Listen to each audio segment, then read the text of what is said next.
শেষ মুহূর্তে প্রতিদ্বন্দ্বী প্রার্থীরা ব্যস্ত সময় পার করছেন। উপজেলা পরিষদের চেয়ারম্যান প্রার্থী দেওয়ান মাকসুদুল ইসলাম আওয়ালও শেষ মুহূর্তে গণসংযোগ নির্বাচনী সভার মাধ্যমে ভোটারদের কাছে ভোট প্রার্থনা করছেন। শনিবার সন্ধ্যায় পৌরসভার দক্ষিণ ফতেপুর ও দাসগ্রাম এলাকাবাসীর উদ্যোগে স্থানীয় কমিউনিটি সেন্টারে আয়োজিত নির্বাচনী সভায় প্রধান অতিথি ছিলেন চেয়ারম্যান প্রার্থী দেওয়ান মাকসুদুল ইসলাম আওয়াল।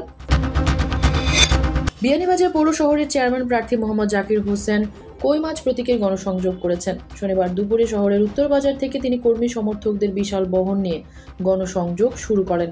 পৌর শহরের ব্যবসায়ী সহ সাধারণ মানুষের হাতে কই মাছ প্রতীকের প্রচারপত্র তুলে ধরে তিনি ভোট চান। এ সময় সমর্থকরা কই মাছ প্রতীকের মিছিল দিয়ে ভোটার, পথচারী ও ব্যবসায়ীদের দৃষ্টি আকর্ষণ করেন।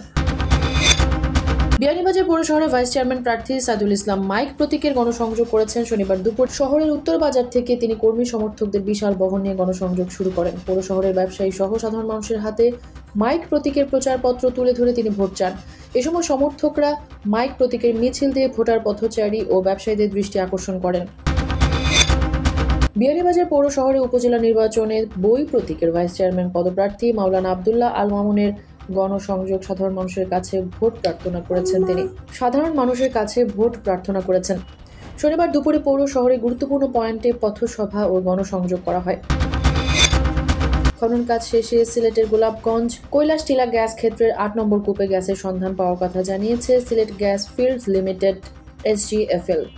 এ নিয়ে গত 7 মাসে সিলেটের 4টি কূপে গ্যাসের সন্ধান মিলল। SGFL এর ব্যবস্থাপনা পরিচালক মিজানুর রহমান আজ শুক্রবার এই তথ্য জানান। কানাইঘাটে অবস্থিত MP সেলিমউদ্দিন একাডেমি পরিদর্শন করেছেন সিলেট 5 আসনের সংসদ সদস্য, ধর্ম মন্ত্রণালয় বিষয়ক স্থায়ী কমিটির সভাপতি মাওলানা হুসামউদ্দিন। শনিবার সকালে এই উচ্চ বিদ্যালয় পরিদর্শন করে সর্বাত্মক সহযোগিতার আশ্বাস প্রদান করেন তিনি। এ সময় তাকে ফুল দিয়ে বরণ করেন বিদ্যালয়ের অভিভাবক, শিক্ষক ও শিক্ষার্থীরা।